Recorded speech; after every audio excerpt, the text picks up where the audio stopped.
Joining us now for our weekly partnership segment, we have Matthew Cunningham Cook, a wonderful reporter with Lever News, who has a great new report out this week about some tactics the government could use to push back against Amazon's union busting. Matthew, great to see you. Good to see you, Matt. Thanks for having me on, guys. Appreciate it. Absolutely. Our pleasure. All right, so first off, so I don't forget, The Lever has also just launched a new YouTube channel. I think we have a screenshot there. I've watched some of these videos. Whoever is putting them together is doing a phenomenal job, so highly recommend everybody go over and subscribe and check out the content there. But let's get to your story. Put the tear sheet up on the screen there, Colvin. We've got Amazon's union busting is subsidized by the government. The retailer's anti-labor activities could be violating the terms of multi-million subsidy deals it has scored in New York. Matthew, go ahead and break down this report for us. Yeah, what we found is that Amazon has received $387 million in subsidies from state and local governments in New York.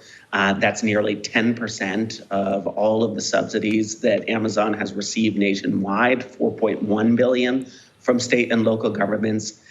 And we looked through the original documents, and they say that Amazon needs to be in compliance with the law to receive these subsidies, and in most cases needs to be in compliance specifically with labor law to receive these subsidies. And what we found with the NLRB investigating firings by Amazon related to union organizing is that they aren't consistently in compliance with labor law. And there's also tons of health and safety violations that frequently occur at Amazon warehouses that indicate they're not in compliance with the law.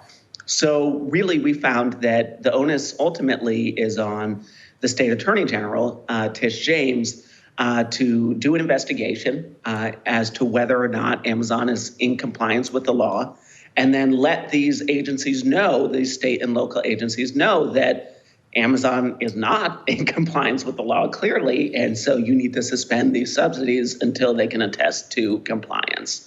Wow. So, yeah, so let's go into this again and just really measure out the scope of this. So what are the exact levers of power available in order to hold Amazon accountable? Yeah, if the Attorney General launches an investigation, and it can be very quick, 30 days, and then says Amazon is not in compliance with the law and sends a letter to these agencies, then theoretically the subsidies are supposed to stop.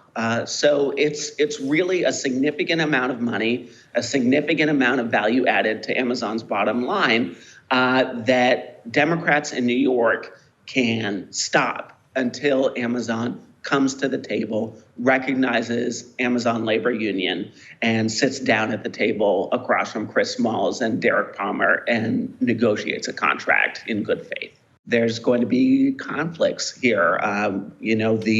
Amazon has been very generous with the Democratic Governors Association, making a substantial contribution right after the DGA endorsed Governor Kathy Hochul, who, despite the fact that she faces a very competitive primary from both the right and the left, the DGA has endorsed her. Amazon's pumped money in there. They've pumped money into the Democratic Legislative Campaign Committee, which is chaired by Andrea Stewart-Cousins, who's the Senate Majority Leader in New York State. So this is really, any type of action against Amazon is going to run up against some really powerful interests. And that's what I think really underscores the importance of independent media, like you guys, Crystal and Sagar, and what we do with The Lever is there really needs to be sustained, consistent attention devoted to these massive subsidy deals that legacy media has not devoted substantial attention to be able to ensure that this issue continues to stay in the public consciousness and is addressed in Albany like it needs to be. Yeah, I think that's really well said. And the last one I have to mention here is you surface also that Jessica Schumer, the daughter of Chuck Schumer, is a registered lobbyist for Amazon in New York, too. So it just goes to your point of They definitely have some powerful friends. Jay Carney, you know, being their former press secretary to Barack Obama, now head of Amazon Worldwide Communications. So they definitely have their tentacles in all of these places. They will be using their money and influence and bullying tactics, whatever they can, to make sure that they still are getting the benefit of these subsidies and these massive contracts. But listen, it should be very simple. If you are in violation of the law, you don't get taxpayer money. And so you all are doing wonderful work pointing that out and giving legislators who are sympathetic, like Ron Kim, like Bernie Sanders, the tools that they need to be able to make the case within their legislatures. So thank you so much, Matthew. It's great to see you. Thanks, Matt. Thanks for having me on, guys. Appreciate Absolutely. it. Always our pleasure. And thank you guys so much for watching. We're going to have more for you later. Some interesting news in the podcast realm. Let's put this up there on the screen. The Obamas are leaving Spotify after they were unable to secure a deal. And by that I mean, whenever their contract came up with their production company, Crystal, Spotify declined to make an offer, essentially passing on the exclusive content that they had had. And inside the story here is really interesting, which is basically the Obamas wanted a multi-million-dollar Spotify deal without actually doing that much work. Right. They only wanted to be on their podcast like 8 times, and the rest of a year, by the way.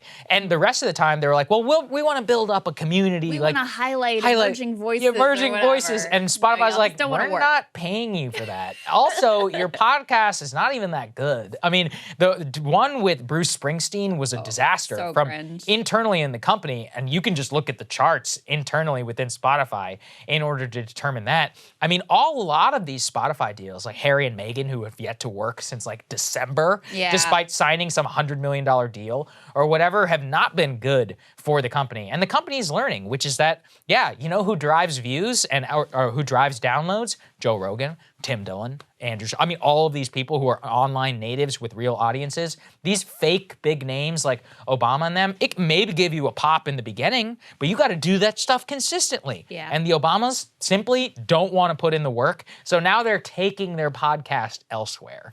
I think there's also, in terms of how people feel about the Obamas, there's no doubt that there's a lot of like a reservoir of goodwill towards Barack and towards Michelle. But in terms of being like media personalities where people really want to like, you know, show up to listen to them every single week, I just don't think, I mean, there's evidence here to say that that's not really what people are looking for.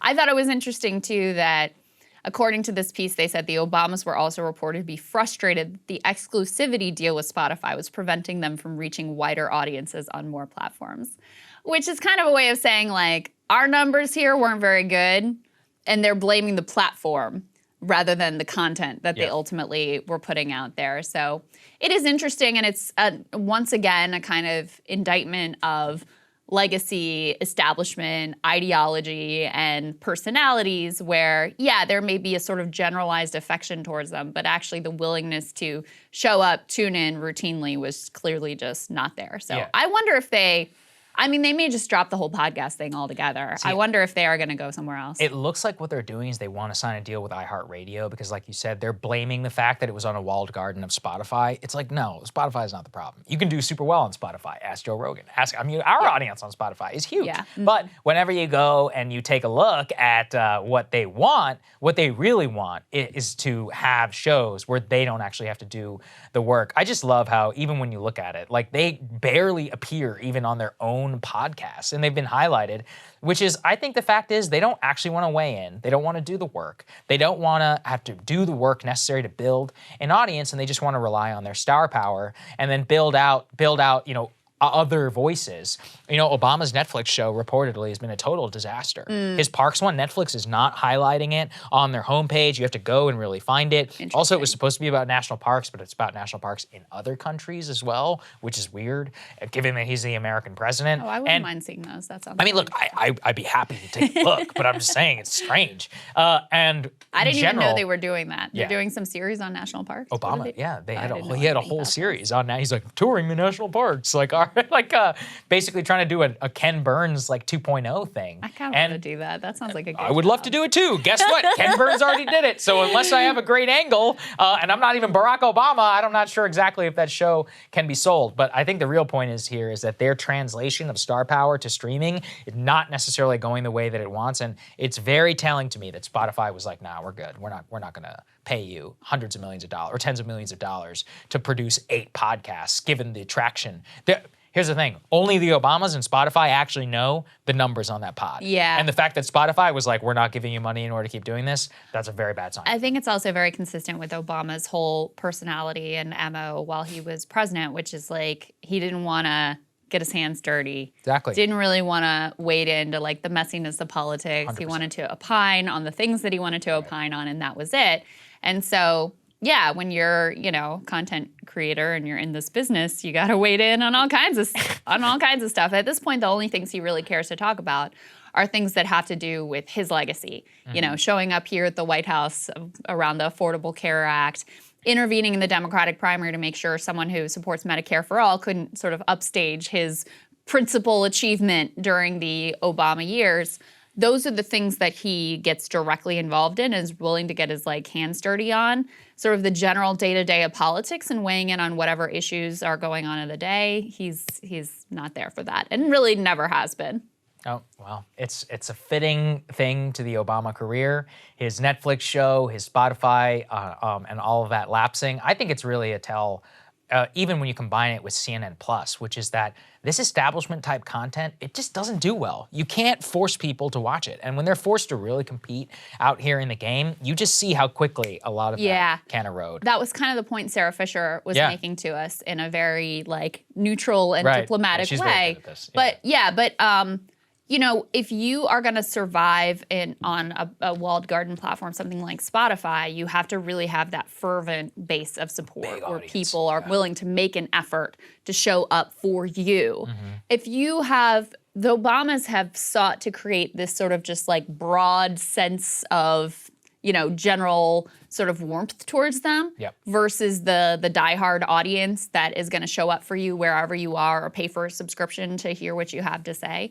And so it's in that way, it probably never did really make sense, this exclusive deal they did with Spotify. Yeah, I think you're absolutely right. All right, guys, thanks for watching. More for you later. All right, guys, we have some new hard numbers to explain to you exactly what is causing the massive inflation spikes that we have ultimately seen. This comes courtesy of the Economic Policy Institute. Let's throw this report up on the screen.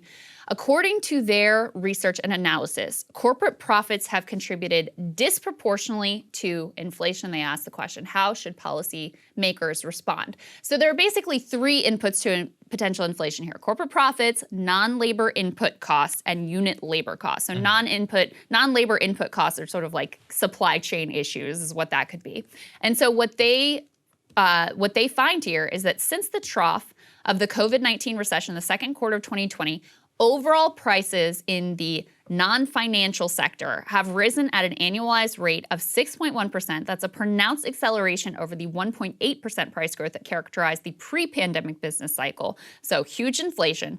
And they say strikingly, over half of this increase, 54%, can be attributed to fatter profit margins, with labor cost contributing less than 8% of this increase. This is not normal, they go on to say. From 1979 to 2019, profits only contributed about 11% to price growth and labor costs over 60%. Non-labor inputs, a decent indicator for supply chain snarls, are also driving up prices more than usual in the current economic recovery. These are hard numbers to put to what we already knew based on what corporate CEOs were saying on their earnings calls of basically oh, since there's a little bit of inflation, we can use that to justify price increases above and beyond what our input costs actually would require. And also, we knew this was the case because when you look at corporate profit margins, they are through the roof. So it wasn't like they were being, there are definitely supply chain issues, no doubt about it. But it was not like they were being squeezed to the extent where they had to raise prices to the extent that they have. Instead, they have taken this as an excuse to have fatter profit margins. unions. And let me go ahead and channel Matt Stoller and say part of why they are able to do that is because of massive monopoly consolidation across so many different industries. Well, they actually write that. They're like, it's not like corporate greed got worse in the last 40 years. It's that they have the ability in order to enact corporate greed. I think that their warning here is really important, which is that evidence over the last 40 years says that you should see lower profits, they should shrink, that the corporate sector income should go towards labor compensation, and it should rise as unemployment falls and the economy heats up. But the fact that the opposite has happened so far in the recovery should cast doubt on inflation expectations, claiming that it's all because of macroeconomic overheating. All of that is a very fancy economic way of saying that if it were traditional inflation caused by sole government spending, then you would see a very consistent pattern where price increase would be commensurate with the drop in profit and purely as a result of unit labor costs. And because public companies in America have to report profit based upon the shareholder system, we know how much profit that they are making. Right. And we're like, hey, your profit is going up a lot. And also, as you point out all the time, they brag about it on the shareholder calls. Right. They're like, well, consumer price sensitivity has gone up in the days of inflation, contributing to profit. What do you think that means? Do you even need a translation? You go and you're like, oh, I guess meat is $12 a pound now. Just is how it is. Same with gas. I get excited when I see $3.90 gas, which a couple months ago, I would have been like, oh my God, $3.90. Now I'm like, oh my God, under $4 a gallon. Right. You go hunting around for that. So that's what price sensitivity looks like. The only check on monopoly pricing power is basically consumer outrage. Yeah. Because otherwise, like if you've been conditioned to expect, as we are during these times, that prices are just going to keep going up and inflation is out of control, then you look at these prices and your rage doesn't go where it should at the corporations that are price gouging you. It just goes to the overall economic frustrations, this sort of like amorphous blob of trouble. And so that means there's no sort of consumer check and outrage around the specific price hikes on these goods and services that are, really hurting working class families. So that's why it's so important to understand specifically where this is coming from. I expect that it also has some implications in terms of Fed policy, because if inflation isn't sort of, in the system in the same way, and the Fed is making these aggressive moves, then that's going to change the way that the economy ultimately responds to the aggressive moves that the Fed is making. The other thing that it really exposes is these corporations that, Starbucks, Howard Schultz, and Amazon, and those folks that are crying about, these union efforts and they're going to kill us and all this stuff. Clearly, you can afford to do a little better by your workers here, guys, especially giant monopolies like Amazon and Starbucks isn't exactly a monopoly, but they have plenty of market position here as well. So I think it shows you too, labor costs have only gone up, 8% of the increases from labor costs, 54% from corporations just using this as an excuse to jack up their prices and earn a fatter profit margin. Really super clear here. I think what's funny too, though, is that we're all going to find this out the hard way, sadly, because here's what I think is going to happen. I think the GOP obviously going to win in the midterm elections, and we're basically going to have probably some fake Tea Party type shutdown. They'll probably win in the 2024 election. They're going to cut corporate taxes even more. Profit is going to skyrocket. And in that environment, they're going to say this is the way that we combat inflation. But really what's going to happen is that inflation, consumer goods are only going to go up even more. So you are going to see very clearly exposed the deficit ideology on whether it's an inflation problem or not. And in that environment, maybe it's good because the public will have been cured of the idea that all you have to do is slash spending and everything is going to get better. So you'll see it real quick. Unfortunately, rich people are going to get a whole lot richer in order we find that out. I think that will almost play out to a T unless something happens on the supply side, which I don't see that happening in the next couple of years. Yeah, I mean, we're having very treacherous financial terrain right now. No doubt about that. There you go. All right, guys, thanks for watching. More for you later. All right, guys, very excited to welcome Kim Kelly, wonderful labor reporter and great friend of the show, back to the show for a very special reason, which is that she has just released her very first book. It is called Fight Like Hell, The Untold History of American Labor. That is what it looks like. The book is wonderful and I think tells stories that everyone should know, but doesn't know because labor history has just basically been erased from any sort of official study of American history in this country. So let's actually start there. Why did you want to write this book, Kim? I wanted to write this book because I wanted to read it.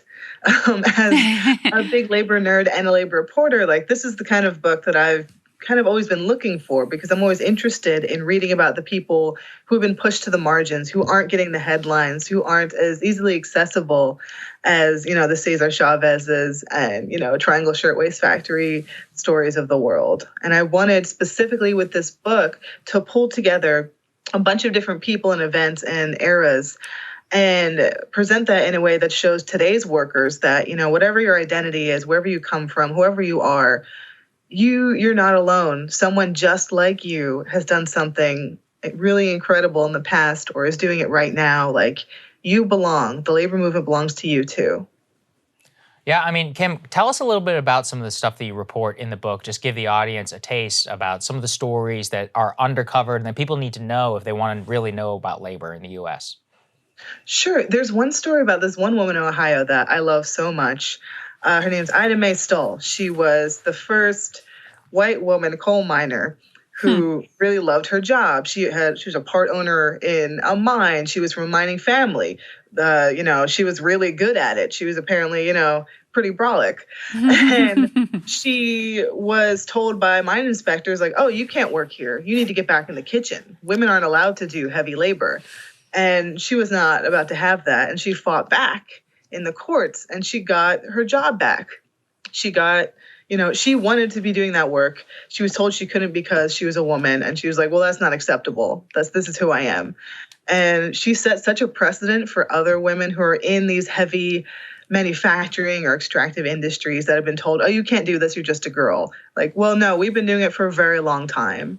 And there are a lot of people like that in the book, whether it's Baird Rustin, a queer Black man who organized the March on Washington for Jobs and Freedom, but was kind of left out of the story because various people were uncomfortable with who he was.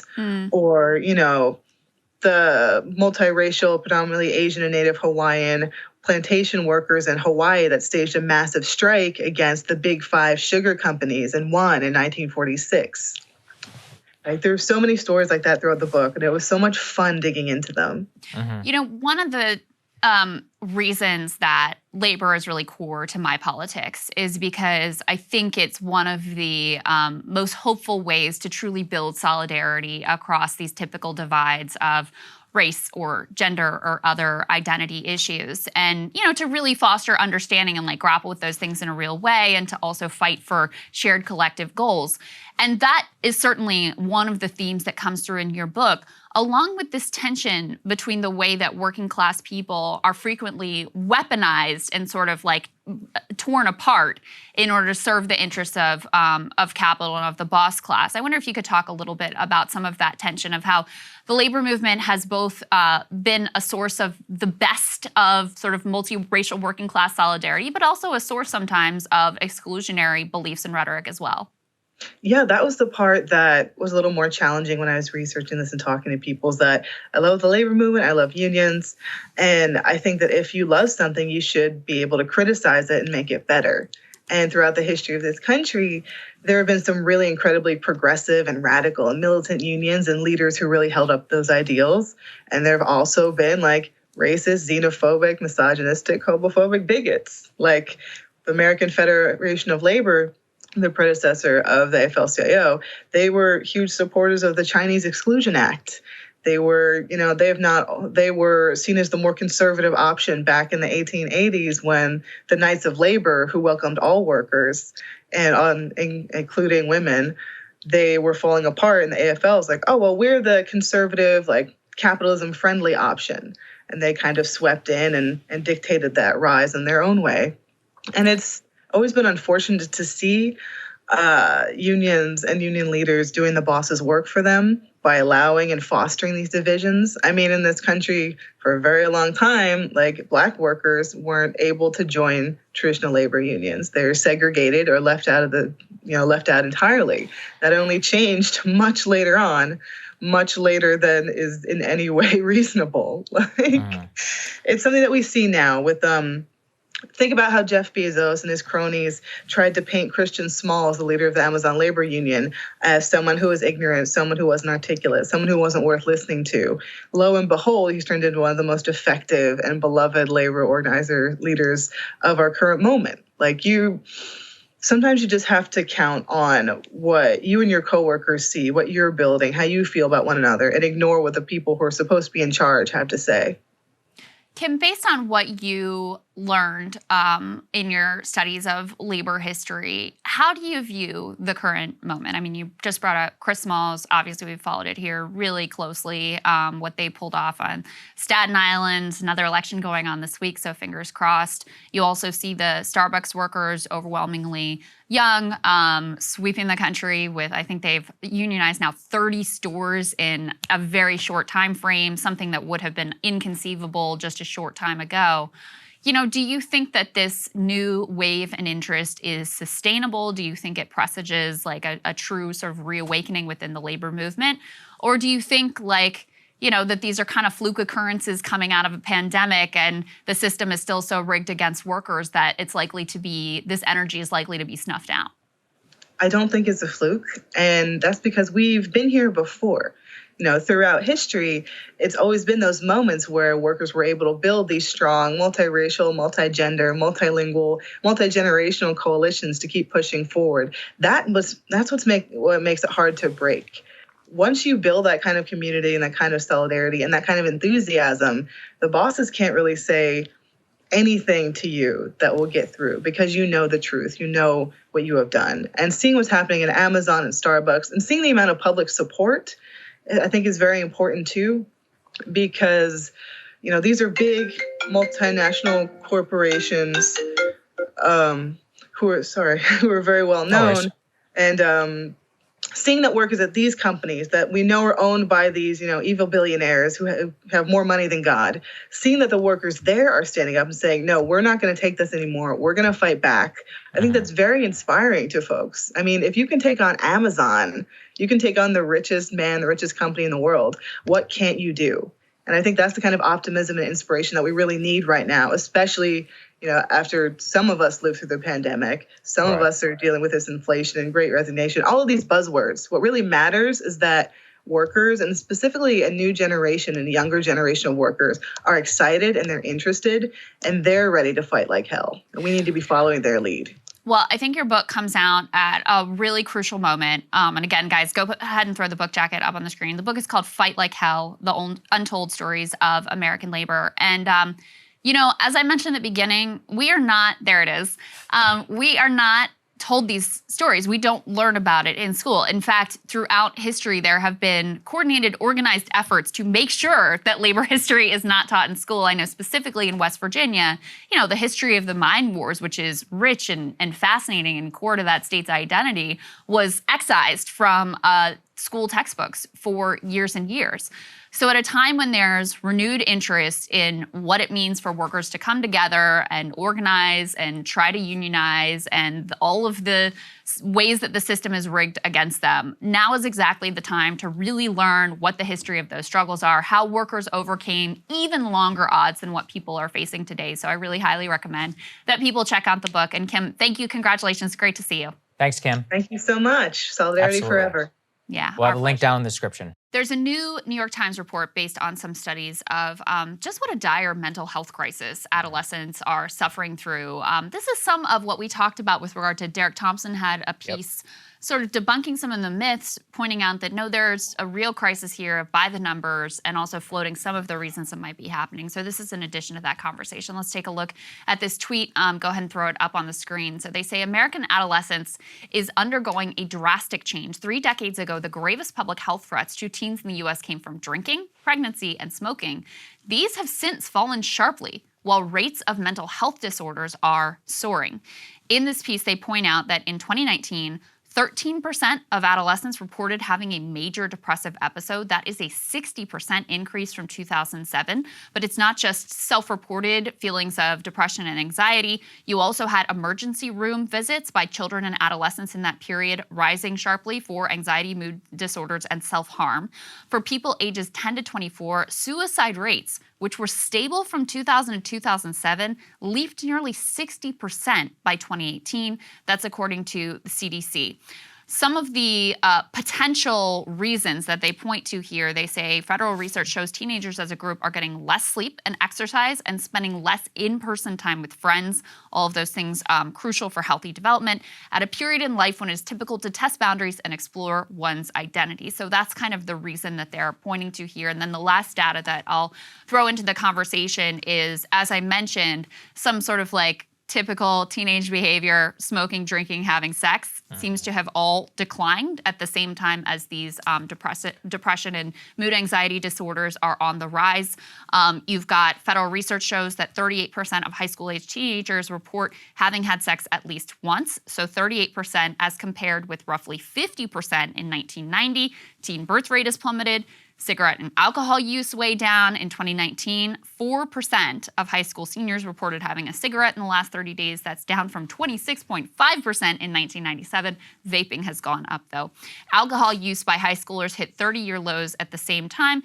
Use of drugs. Oxycontin and other illicit drugs among high schoolers is down sharply over the last 20 years, though couple of things that have risen are vaping of both nicotine and marijuana, although both dropped sharply during the pandemic. So those are kind of the statistics, and it's still very early days in terms of figuring out what exactly is going on here. It's just very multifaceted. I don't think there's a way to know. If I had to blame a single thing, I think it's the internet. And I don't mean that in the boomer way of like kids are spending too much time on TikTok, although I do think that's true. Yeah. Really what I think is that the internet has just facilitated the balkanization of culture and has made it so that there's a higher cost to social interaction, because real social interaction requires effort, whereas you can have fake social interaction on Snapchat, Instagram, TikTok, all this other stuff. And there's just a lot of downstream consequences to that. So I don't think it's singular use of social media. I just think the internet completely changed the way that people communicate and interact with each other, and that's having very bad consequences. I also think this is why, and you tell me this, it's so important, I think, for parents to try and basically force your kid to do like in-person stuff and limit their time on the phone and be like, hey, give me, I can't even imagine. Really I've seen little kids on planes freak out whenever you try and take their iPad away from them. It is like an addiction. I mean, they really they do freak out and go through withdrawal. And also like, I mean, you're up against, as a parent, you're up against, you know, a lot of money and a lot of minds put towards making sure that they stay on the device and that they stay addicted to the device. So it is an almost impossible battle that you're waging. And it's interesting because, you know, it could, I'm sure there are some people who look at this and like, well, maybe it was better when the teenagers were like smoking and drinking and having sex more. But this research is careful to point out that even though the decline of those things is correlated with the rise of the mental health issues, it could very well be that, you know, the reason that teens are drinking less and having less sex is because they're in person less. And so it could actually just be the fact that they're in person less doing anything. That's what I think. That actually is ultimately the problem. And they're also careful to say that, you know, it's too simplistic to just say, oh, it's social media, because teens will also self-report that, you know, they do have positive associations with social media, that they gain, you know, positive interactions. But I think probably what you're saying to me as a parent makes a lot of sense, that it's the fact that social media is taking the place of other activities that we know to be positive and important for healthy development that's ultimately creating the problem. By the way, of course, all these things were exacerbated and made worse by the pandemic. Worse by the pandemic, yeah. The trends were there before the pandemic. Right. The pandemic definitely accelerated things, and it's something that I want us to continue to pay close attention to, because what could be more important than this, you know, absolute crisis of identity and meaning and feelings of hopelessness and despair among the future of our country, among our children and our young adults. So I do think it's a critical issue that we're just kind of wrapping our heads around what's going on. It's horrible. I mean, the Surgeon General put out a warning about youth mental health crisis. Like I said, on the measurements, it's hard to say. I mean, it's just taking a phone away is not going to do anything. Right. There's got to be, I don't know what it is. I can't imagine what it's like to be a teenager at this time. I was actually thinking about, in the context of, 2 years, it felt like a long time for us, but we had the most critical developmental years ago.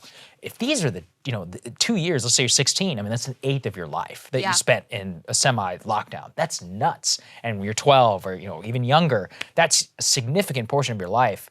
And that is going to have a long-standing impact. Now, I hope that we get back. Part of the reason I'm so pro going back to normal is I want to get this over with as soon as possible so that people can try and find some sort of different semblance, because if we don't, we're going to be in a big trouble, I think, especially for a lot of these kids. I think it was especially hard for people who are natural extroverts. So I can say that teenage daughter is a natural extrovert. I actually am sort of like 50-50. I'm like fine to be by myself. My son is much more of an introvert.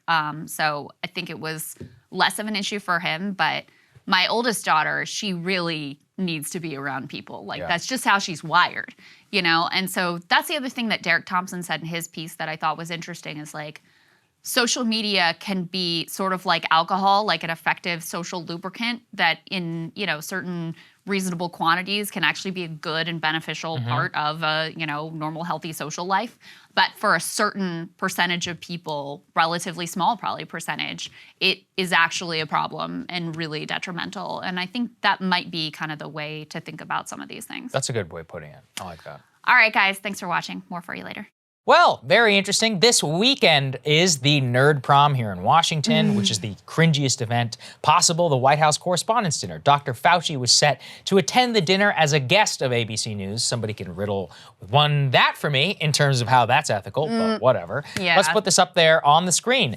Turns out Dr. Fauci is backing out of the White House Correspondents' Dinner over COVID concerns. He says that because of his personal individual assessment of his own risk, he will not be attending the dinner. So this is sparking. This dude is a lot older than people to be fair, realize. The guy's like 80 years Looks old. good for his age. How old is he again? I think he's 80. But look, I'm not criticizing the 81. Fauci for doing 81. There you go. I was close to it. Almost just a little bit older only than our president. But it has raised a question then of why is the president not going to be wearing a mask? Why is he attending? Is he going in violation then of Dr. Fauci? And the White House Correspondents' Dinner finds itself in a hilarious place where they're like, well, we're not going to be requiring masks in there. And then the Biden administration and the top officials there will be attending the dinner. And so actually, after we cut this segment, this just happened, Pete Buttigieg was on Fox News last night, asked exactly, so why exactly is the White House and you and all public officials who are attending the dinner not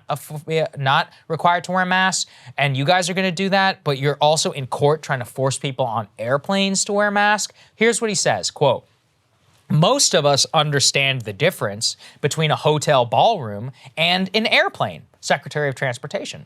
Well, that's actually worth parsing because in both instances, people will not be wearing masks when they're eating, Crystal, at the dinner.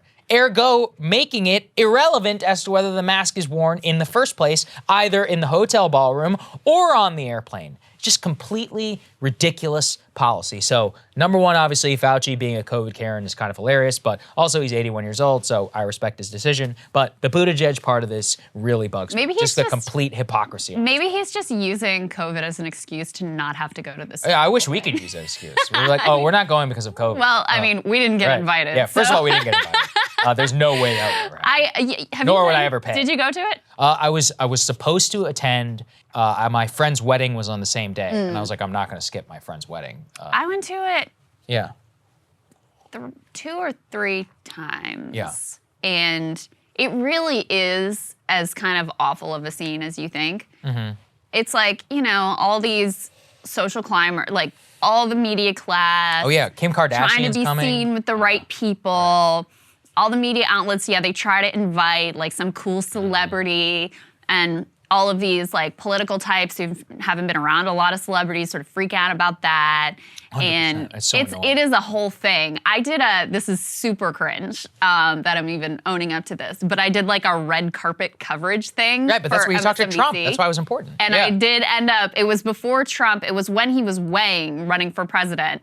And I ended up like interviewing him on the red carpet with Melania. Mm-hmm. And so it was interesting because that was actually my only one-on-one interaction with him. And I was at MSNBC at the time. He clearly like watched it all the time, knew me, knew my co-host, knew what our whole energy and what the show was all about. And then when I asked him, because at the time he was like, had just gotten off the whole, like, I'm going to send my own team of investigators down to Hawaii and figure out what's going on with the president. So I asked him, I was like, oh, so did you ever find the president's birth certificate down in Hawaii? And he's like, that's the wrong question, Crystal. And then that was the end of the interview. But, at the time, I felt sort of embarrassed that I even interviewed him and like took his presidential thing seriously. And then, of course, you know, we know what happened. But yeah, that was probably my most notable White House Correspondents' Dinner thing. Otherwise, it really is just this uncomfortable people who are way too full of themselves, people who are like climbers trying to throw themselves at like news executives to get a job or get noticed or whatever, and no one paying attention to the scholarships that is supposed to really be about. So yeah, it's basically the vibe. The whole event is just so entirely cringe. But look, and then there's a whole thing too about what after parties you get invited yes, to. of course, and, like, the Vanity cool Fair kids party. get That's the the Vanity biggest one. Fair party. And actually, I don't know if it still is, but the MSNBC party was considered one of the good ones too. Yeah. Actually, no, the real ticket in town is the CNN brunch the day after, the hangover brunch, apparently, from what I've been told. And there's, do they still do that, the brunch the day of the Tammy Hadid, that one? Yeah. That's a vintage one. If anybody's ever gone and read This Town by Mark Leibovich, great book, actually describes it entirely perfectly. Yeah. I don't know. A bunch of people trying to preen and like show off how I'm not cool in these and circles fancy they anymore, are. so I truly have no idea. Reaching But back in my memory to remember what this is it's all a about. fun view into how decrepit this town is. I will say this. I think that post-COVID and in the year 2022, it really is like Versailles-esque in the way that everybody is gathering, and it has no credibility, right? 10 years ago, it was actually a media-driven event and all of that, but now they're just trying to recreate some of that old magic, and the country really sees these people, I think, for what they are. So I don't think it carries nearly the amount of cachet. I don't think so either. I mean, we've talked about it before. The best one was Colbert, George W. Bush. Amazing. I mean, that was an incredible, still like really stands up if you go back and watch it. And the other spectacle you're likely to have at this time is all of the fancy attendees unmasked and the servers masked up. You're very likely to see that divide. I mean, listen, I don't know for 100% sure, but we've certainly seen that in a lot of other fancy events. Yeah, so very terrible. Anyway, enjoy everybody. We'll see you guys soon. So if you're wondering if there's more unhinged takes about Elon Musk and Twitter, well, we can always leave it to The View to give us the worst possible take. This one from Sunny Hostin about what free speech really means. Let's take a listen. And in fact, on Twitter, it is predominantly straight white men. So when Elon Musk says, wow, this is about free speech, it seems to me that it's about free speech of straight white men. And so let them have it. Let them just go at it. I enjoy the block button on Twitter. I think it has a real outsized influence in our world because politicians and celebrities are on it. Okay, all right. Straight white men is what free... It's like, why do we have to reach for this every time? First of all, I think it's ridiculous, the idea that they're straight white men is supposedly the dominant thing on Twitter. I don't think that that's accurate. But it fits this broader trend in order to paint free speech as some sort of link to white supremacy. We saw that happen on MSNBC. Let's put this up there on the screen. Again, just completely hilarious that they say a future of abundant, equitable speech terrifies people like Elon Musk. I just love here now that equitable speech is the moniker for censorship that they have come up with. Yeah, that's a new, I guess that's a new term. New they're trying current to thing put just on dropped. like a, you know, put a positive spin on restricting people's rights to speech. I mean, I really actually, I find it offensive because, of course it is. Listen, the founding of the country has a million issues. The Constitution is not some perfect, infallible document, nor is the Bill of Rights. But the whole reason you have constitutionally protected rights is actually to protect the rights of minority groups so that they can't be subject to being stripped away from a tyrannical majority. So it's really, the core concept here is exactly the opposite of what Sunny Hostin is saying, or what Anand, and I think that was a segment that Joy Reid was trying to intimate. The fact of the matter is, there is no doubt that if you are in favor of handing more powers of censorship and stifling to the billionaire class or the political class, the people who are overwhelmingly going to be targeted are dissidents, are people who are challenging power, who are outside of the majority and the mainstream. Those are always going to be the people who bear the brunt of the censorship and are pushed out of the public square. So that's why I find this issue important. That's why I find this not only to be wrong, but to actually be the total opposite of what is going on, and an actively offensive way and dishonest way of viewing this issue. Because again, the whole idea of why you have constitutional rights that require, extraordinary means in order to alter them is to protect minority viewpoints so you do not suffer from the tyranny of the majority. So this is insane. I mean, listen, I always put the caveat, is Elon actually going to usher in? We don't know. We don't know. Is he going to apply it fairly? We don't know. Neither do you. But I don't know why you're so much more comfortable with like the Kingdom of Saudi Arabia having massive stake in Twitter than Elon Musk. To me, look, I think I think Anand would say, like billionaire control, no matter which billionaire, is a problem. Like that's a core part of his view. But obviously his views on censorship and what he would actually like to see in terms of a regime, he's actually advocating for people like Elon Musk and his other, fellow billionaires in that class to have more power. So it's counter to what his whole thing is supposed to be about, which is we need to not have the billionaire class in charge of everything. Yeah, that's right. And I completely agree. And it's like, oh, this billionaire is bad, and this type of free speech is bad, and we need more equitable speech. Straight. It's like, why do they have to use and really defile these time-honored principles in the name of the culture war? But I think I know the answer, which is that they know that they'll be protected and that others won't. Also, blocking somebody is not a violation of free speech. That's not the point. You should have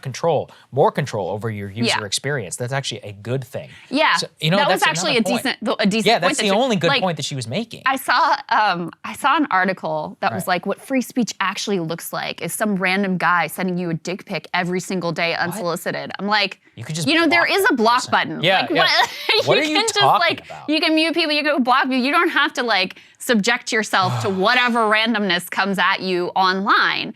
And advocating for those tools and availing yourself of them, I think that is really important to be able to have control over your experience. But yeah, anyway, they're silly. That's the bottom line. All right, we'll see you guys later. More for you later. Hey guys, we're excited to partner with upcoming YouTuber James Lee of 5149. He's going to explain culture, politics, anything else that needs explaining, and we're really excited about it. Yep, here is his latest effort. Let's get to it. Hey there, my name is James Lee. Welcome to another segment of 5149 on Breaking Points. Today we are going to look to understand China's unique form of autocracy to hopefully illuminate how power structures and incentives in China and the United States manifest in policies that deeply impact the lives of its everyday citizens. And I think the most useful lens for understanding China is the country's pandemic response policies over the past couple of years. 这个是正常人的骄傲，好了，终于2万人，所有人都在叫，要命了。就刚刚5分钟前头，俺叫完没几个了，现在突然之间，所有人都叫了，要死！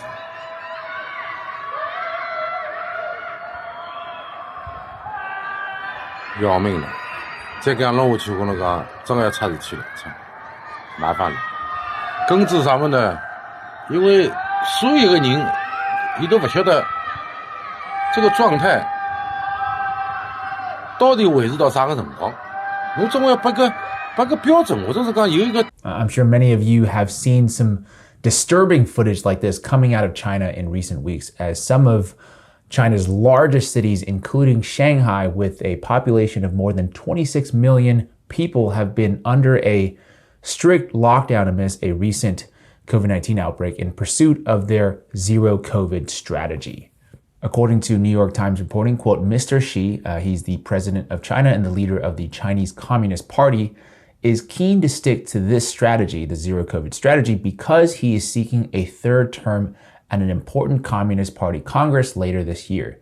He wants to use China's success in containing the virus to prove that its top-down governance model is superior to that of liberal democracies.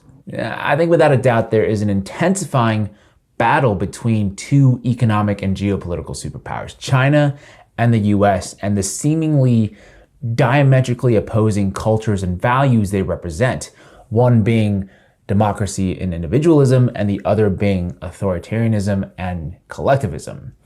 And I think in the West, we have watched with kind of confusion and horror at how, just how extreme a position China has taken in terms of their zero COVID policy, with very little acknowledgement or discussion about the inherent trade-offs of such an extreme strategy, such as the mental and physical health impacts of an indefinite lockdown. But I think in order to make sense of this policy, we have to understand how the Chinese Communist Party is organized, the incentive structures in place, and what kinds of behavior is rewarded. I'm going to read a little passage from The Diplomat, a current affairs magazine focusing on the Asia-Pacific region. Quote, "Scholars such as Kevin J. O'Brien describe the Chinese state as responsibility-driven, meaning local officials operate under what is known as a cadre responsibility system. The cadre responsibility system evaluates the performance of local cadres based on their fulfillment of assigned policy goals. During mobilization, the task from the top leadership becomes the priority, outweighing all policy goals in the cadre responsibility system.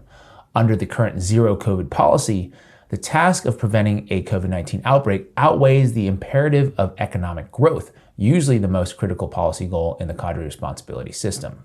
So you take this overarching national strategy of zero COVID, and just to give you a little bit of a visual, the directive funnels down from President Xi and his small group of senior officials known as the Politburo to the local Communist Party officials to implement.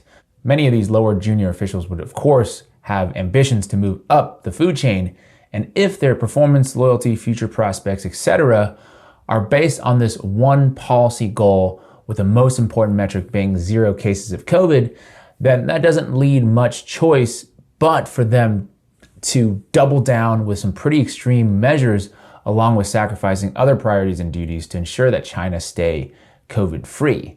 And such an imbalance between the demands and incentives of the government officials and the needs of the people can have extremely harsh consequences for the general public, something that I think critics are worried about rightly right now with China's zero COVID policy.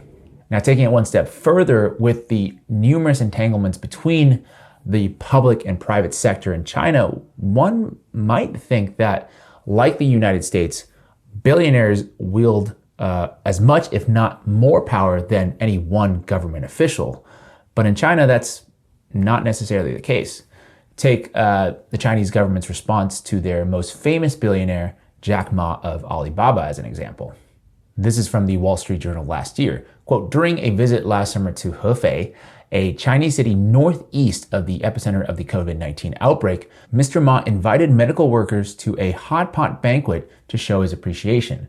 A local media report referred to him as, quote, Teacher Ma, and said he sang opera for the guests. Senior leaders were annoyed, according to a person familiar with the matter. Beijing took credit for China's COVID-19 response, and some officials thought it wasn't Mr. Ma's place to thank frontline workers." That's right, it's not a billionaire's role to thank workers. It's the responsibility of the Chinese Communist Party. They don't want any allusion to the idea that the private sector can be an answer to a challenging situation or problem, with even something as trivial as a thank you hot pot banquet to send a message that China only has one leader in a time of crisis, as the Wall Street Journal headline alludes. And I think unlike the US, where I think, pretty much we have this common idolatry of the billionaire entrepreneur and this narrative that business can do a better job than the government, in China, you could be a billionaire tech entrepreneur, but the head of the Chinese Communist Party, Xi Jinping, still calls the shots. There's no way a group of billionaires could control the Politburo as billionaires control American policymaking. So in China, you have a vibrant market economy, but capital does not rise above political authority. Capital does not have enshrined rights. In America, capital, the interest of capital and capital itself, has risen above the American nation. The political authority cannot check the power of capital. That was Eric Lee, a Chinese venture capitalist and political scientist. And I think I'm going to repeat what he said once again, because I think it explains so much. Because in China, as he said, capital does not have enshrined rights. It doesn't rise above political authority. But in America, capital and the interest of capital has risen above the American nation, and political authority is actually unable to check the power of capital. And we see this in practice all of the time. On December 21st of last year, Delta Airlines CEO Ed Bastian asked the CDC to shorten the COVID-19 isolation period from 10 to 5 days. And lo and behold, a few days later, on December 27th, the CDC updated and revised their isolation and quarantine guideline from 10 to 5 days. Many have suggested that the motivation for the change in the guideline was economic rather than scientific, and I think with some pretty good reason. Quoting Dr. Fauci, with the sheer volume of new cases that we are having and that we expect to continue with Omicron, one of the things we want to be careful of is that we don't have so many people out. Dr. Anthony Fauci, the Biden administration's chief medical advisor, told CNN's Jim Acosta. I mean, obviously, if you have symptoms, you should stay home. But if you're asymptomatic and you're infected, we want to get these people back to jobs, particularly those with essential jobs to keep our society running smoothly. In the case of Delta, staffing was and remains a major issue for the airline industry as a whole, and having a shorter quarantine period would certainly help the cause. Also, a bit of the quiet part out loud there for Dr. Fauci, admitting that the change in quarantine length isn't necessarily scientifically driven, but rather to mitigate economic disruption, I think, which is a clear deviation from past messaging that asymptomatic infection fueled the spread of COVID-19 and that folks should stay home until testing negative. Another example, President Joe Biden, to his credit, has, at least in rhetoric, continually called for intellectual property waivers on the COVID-19 vaccines, and at last year's WTO meeting said that the discovery of new variants demonstrates that the pandemic will not end until the entire world has access to vaccines. But he, along with the rest of the US government, have been continually thwarted by massive lobbying efforts and the power of big pharma. And so, like we just talked about before, in the United States, with money being the number one interest of the country, political authority is actually not capable of checking the power of capital. Wealthy individuals and businesses almost always get their way, while in China, the interest of capital cannot rise above political authority because in China, the number one interest is, of course, to preserve the Chinese Communist Party. We talked about Jack Ma earlier, and this is once again from the Wall Street Journal. Quote, Mr. Ma failed to keep pace with Beijing's shifting views and lost an appreciation for the risk of falling out of step, according to people who know him.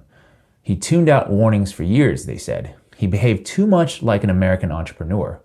Mr. Ma's exit from the world stage followed a typically frank speech in October when he criticized Chinese regulators for stifling financial innovation. Mr. Xi personally intervened days later to block the record $34 billion plus initial public offering of Ant Group, Mr. Ma's financial tech company. So money does not talk in China, unlike in the US, where money not only allows you to buy influence in public policy.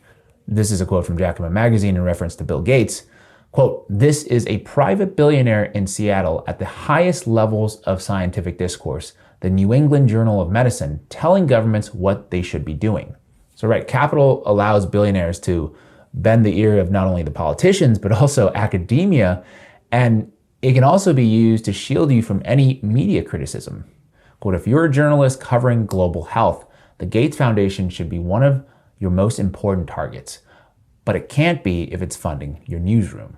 So in America, policymaking and capital are inextricably intertwined, with the country's number one interest being to protect capital at all costs. But on the other hand, in China, they've been willing to put economic considerations on the back burner. I think Forbes estimates about $46 billion a month in pursuit of zero COVID. I live in the US, and I think so do a lot of the audience watching this video. And I think in the US, at least in the Western world, we look at a country like China and think, yeah, man, I'm glad I don't live there, because look at all the human rights violations, now the indefinite lockdowns in some cities, with other cities watching on knowing that it could be them next, not to mention the strict speech, information, and media censorship under the Chinese Communist regime. But I think what's important to note here, in regards to something like censorship and free speech, which I find quite interesting, is that in China, sure, the government decides who can and cannot speak and what you can and cannot say. But in the US, the government doesn't censor people. Capital does. Even government officials like Marjorie Taylor Greene and, of course, former President Trump can actually be censored by corporations like Twitter. Although, now with Elon Musk's takeover, that could very well change. But once again, that change is based on the whims of capital and not the government. So in a way, the freedoms and liberties of citizens in both countries are infringed upon by different groups of people and in slightly different ways. My point, of course, is not to be pro-China or anti-America, vice versa, or to draw any kind of false equivalency between these two countries, but rather to hopefully illuminate and understand the underlying incentives and priorities driving the policymaking and the trade-off decisions, because the truth is, both countries seek to preserve something. In China, the number one goal happens to be preserving the Chinese Communist Party, and so sometimes the Chinese government will sacrifice the rights and the well-being of its citizens to preserve their power. In the United States, the number one goal is, of the current bipartisan consensus is to protect capital, corporations, and the wealthy. And so sometimes the US government will sacrifice the rights and the well-being of its citizens to protect the interests of capital. Now, I'll let you draw your own conclusions on which you prefer, but for me, if the primary purpose of government is to protect and provide for the well-being of its citizens, and if you share that similar vision, the truth is that any government, democratic or otherwise, whose primary function is either to preserve power or protect capital, could never truly prioritize the well-being of its citizens. I hope you enjoyed today's discussion about China. If you'd like to know more about this topic and many others, please check out my channel 5149 with James Lee on YouTube, where I release weekly videos relating to the intersection of business and politics, and as well as society. The link will be in the description below. Of course, subscribe to Breaking Points, and thank you so much for your time today. Hi, I'm Matt Stoller, author of Monopoly-focused newsletter Big, and an antitrust policy analyst. Welcome to the latest Big Breakdown on Breaking Points. 2/3 of people over the age of 70, about 30 or 40 million Americans, experience hearing loss. It's just something that happens as you age, and untreated, it can lead to dementia. But fortunately, we have something for this. If you have bad eyesight, you get glasses. If you lose hearing, you get hearing aids, which are basically, it's a microphone and an amplifier meant to fit into your ear, along with software and an app to control it, algorithms and things like that to improve hearing. There are different styles depending on your hearing and what feels comfortable with hearing aids. But there's a major problem going on with this market with hearing aids. Only 20% of people who have hearing loss actually end up buying and using them. Why is that? Yes, there's a monopoly story, and that's what I'm going to be talking about today. Now, a good amount of the problem with hearing aids is that they're kind of embarrassing. People don't like to admit that they need help hearing. It makes them feel old, and they don't really like feeling stigmatized. No one does. But there's another problem with this, more measurable problem, and that's the hefty prices. A few years ago, buying a hearing aid cost roughly $4,800. That is the third largest purchase for many people after a house and a car. It's a lot of money. And as a result, a lot of people can't afford hearing aids, and they can't afford to replace them when they break, especially if you're a retiree living on Social Security or you have limited amounts of income. With today's technology, hearing aids just shouldn't cost this much. And in truth, the prices are much higher than the costs really are. So I think we can see this because we can compare the prices abroad with what we have in the United States. In England, the government buys hearing aids, the same hearing aids that we use here, at $68 a piece versus the wholesale price to retailers and hearing aid specialists, who are called audiologists, in the United States. that price is between $300 and $600. And that's not what consumers pay here. That's the wholesale price. The actual price to consumers runs into the thousands, as I just pointed out. Now, the driving force between the gap between what Americans are paying for hearing aids compared to their counterparts in England lies in the market power of the firms that make and sell hearing aids. The industry is controlled by 5 very profitable hearing aid manufacturers, firms you haven't heard of because they receive very little publicity and the brands are not well known. So these are companies Sonova, WS Audiology, William Demant, GN Resound, and Starkey. Now, according to the Global Partnership for Assistive Technology, these manufacturers control 90% of the market, and they make a lot of money. Their margins are around 25%, and gross margins are around 70 to 80%. So why can these companies keep prices so high? Well, one reason is that the Food and Drug Administration requires a prescription for a hearing aid, and that makes it hard to bring cheaper and more innovative devices to market. That's why Apple can't say that its AirPods can serve as hearing aids for moderate hearing loss, even though it's likely that AirPods can do this, and tens of millions of people already own AirPods, and there's not really a stigma to using them. Now, in 2017, Congress acted to solve this problem by loosening FDA rules on prescription requirements. The goal was to introduce new, cheaper competition by allowing firms to sell hearing aids over the counter without a prescription. Hearing aids would be like glasses. Today, you can go into a store and buy what are called readers. That are glasses that, they're not prescription. And eventually people, if they work, they often do get real prescription glasses. And a lot of people do it that way. You can't do that with hearing aids, but you should be able to for the sake of competition in prices and just being able to hear better and avoid dementia and live your life fully. Or so went the thinking according to this legislation that passed in 2017. And after the bill passed, it seemed like it worked. Bose, which makes speakers and great audio equipment, soon sought to enter the market. And indeed, there is a Bose OTC hearing aid, that's over-the-counter OTC hearing aid on the market today. Sort of, because it's currently only being sold in a few states because of state regulations. When the FDA finally came out with proposed rules last October, and this is important, something weird happened. The stock prices of the major hearing aid producers, which you would expect to fall when they face more competition and their margins are under pressure, didn't budge. Wall Street, in other words, wasn't particularly concerned that competition would bring down prices and impact profits like conventional economic models of thinking would portray. Why is that? Well, it turns out that these firms use a variety of techniques to keep prices high. So the creation of an OTC market is just the beginning of the fight to make these products cheaper. It's also possible that Wall Street is wrong. I actually think that Wall Street probably is wrong, but it's important to go through the barriers to understand why hearing aids, but also more broadly medical devices in things like glasses and dental implants and whatnot are way too expensive, cost much more than they should be. So how do the hearing aid firms do this, the incumbents? Well, first they share patents through a common pool called the Hearing Instrument Manufacturer Patent Partnership.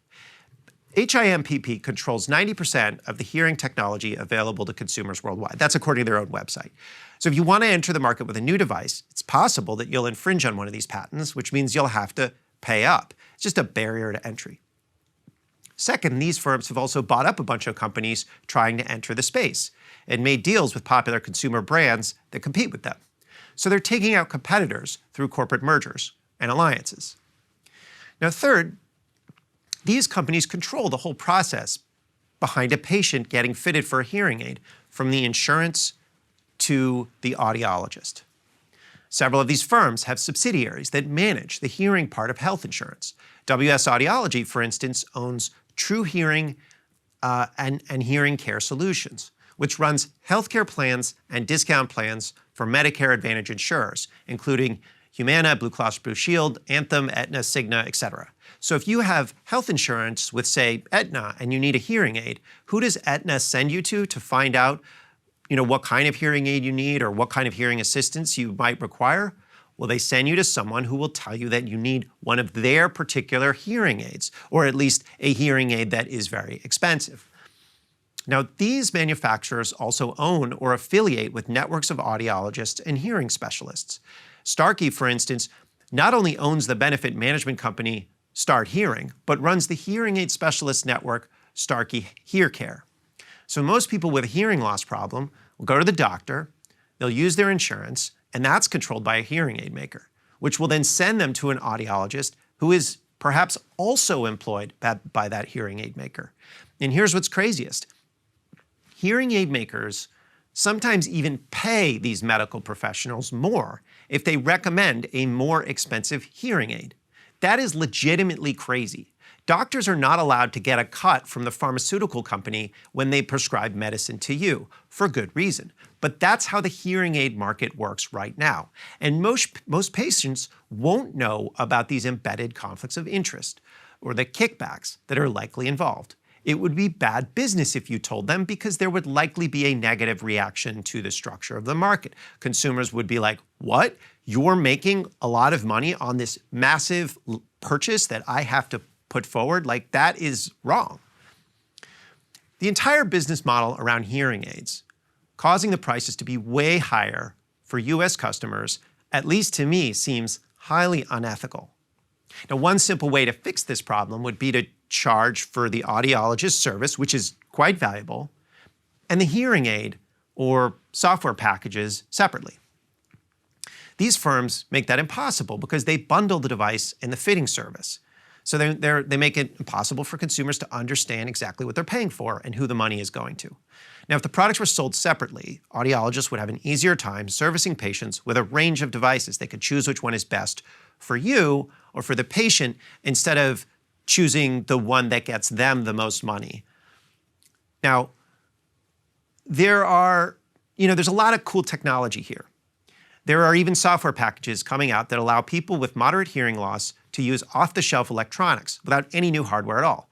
Here's a quick demonstration of a software suite called UNCUT, which I thought was particularly cool. It's just a few seconds, but just take a look about so you can see how this technology is developing. Working with a plan and avoiding subjectivity, his commitment to fresh ideas often stretched what we thought we knew about his career. It transmits high-quality audio wirelessly back and forth from speaker to listener with no perceptible delay. Third-party products can also use the following UNCUT hearing suite built-in proprietary technologies. Now, that's pretty cool technology. The thing is audiologists who might like these newer options, and many of them do, because these people went into this profession not to make money, but to help people hear, are often scared to offer these kinds of options, because right now they actually need the hearing aids that these firms provide. It could also easily get cut off and have their livelihood threatened. I mean, they also get customer referrals from the subsidiaries of these hearing aid makers. They're both given incentives, but they're also, there's an implicit threat there as well. So it's not so much the audiologists that are the problem here. It's that the hearing aid manufacturers who have structured this industry through a whole range of, what's called vertical integration, or owning multiple pieces of the supply chain so that you can control the whole industry. Now, there's also the problem of maintenance. Suppliers have proprietary fitting software, and that can make it harder for hearing aid specialists to learn, to actually use different hearing aids when they shift to another supplier. And for some of these products, you're not allowed to repair them if they break. This is, you guys know about right to repair. It's the same problem. And if you have to get the manufacturer to do the repair and you've upset the manufacturer, that can be a huge problem. It's just not a good idea if you're an audiologist to piss off one of these big companies who often dominate the hearing market or can dominate your particular medical practice.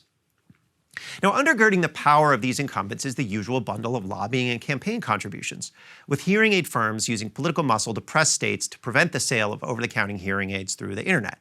The FDA rules would actually preempt this, and that's when they started getting federal. So in 2017, when Congress acted, as I outlined earlier, these firms immediately got political in a big way on a federal level.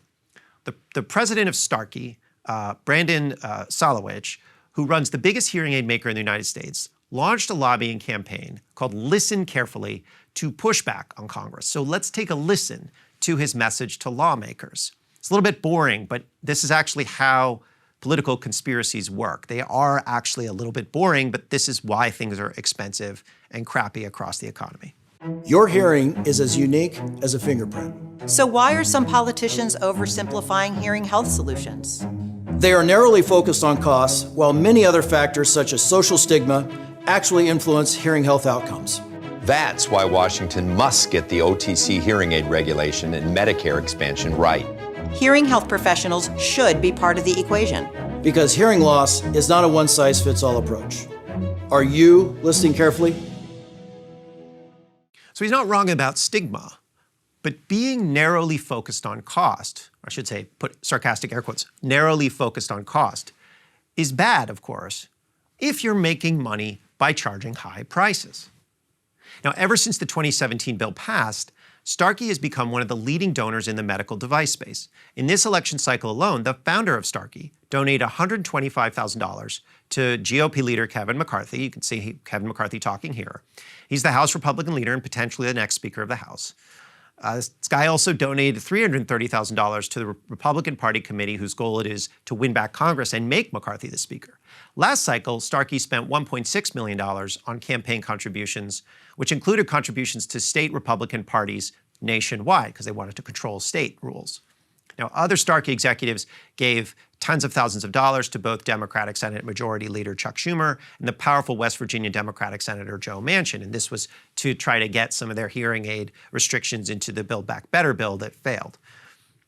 Now, for a time, this sort of quasi-cartel, we'll call it that, was afraid that the OTC hearing aid market would take off and cut at their business. But back in February, over the course of just a few days, 5 hearing aid makers raised their prices on hearing aids at the same time, all citing inflation. They are no longer worried that they will face real competition. If they were, they wouldn't be raising their prices, because at this point, they don't think there's any way that consumers will choose OTC hearing aids without them. Now, they may be wrong, they may be right, we'll see. So what can we learn from problems in the hearing aid market and Congress actually doing the right thing? Well, first, what I've described, this kind of corrupted, middlemen-driven industry that actually costs people not just money, but literally their ability to think, to hear, to live a full life, to communicate with their families and their communities. It's not just a problem with hearing aids or hearing. As I said earlier, this market looks a lot like glasses or dental implants, or in some ways, pharmaceuticals and other forms of medical devices. Consumers are relying on a trusted medical professional who has in some cases been subverted by a dominant firm, or in other cases is holding out to help patients, but has increasingly less power in either case. Now, in glasses, the dominant firm is Luxottica. Warby Parker has a little bit of power there. In dental implants, it's Henry Schein. And you can go down the list in all of these different industries. There's usually a couple of dominant players who use similar arrangements. It's not the same arrangements, but it's similar ones. The second thing we can learn is that despite the rancid nature of current politics, we actually can make things better. If we undo some of the corruption in our economy, prices will drop and service will improve and our lives will get better. The point is, don't lose hope. We have amazing technology and politics can actually work. In a few years, there will be an over-the-counter hearing aid market. In fact, it could be as soon as this fall. Apple and Bose and probably a bunch of others are coming in to challenge the dominant players. And more importantly, help people who need to hear again for less money. Thanks for watching this big breakdown on the Breaking Points channel. If you'd like to know more about big business and how our economy really works, you could sign up below for my market power focused newsletter, Big, where I go into weird monopolies, fun monopolies, unexpected monopolies, and then the policymakers who are trying to address the problem. Thanks a lot and have a good one.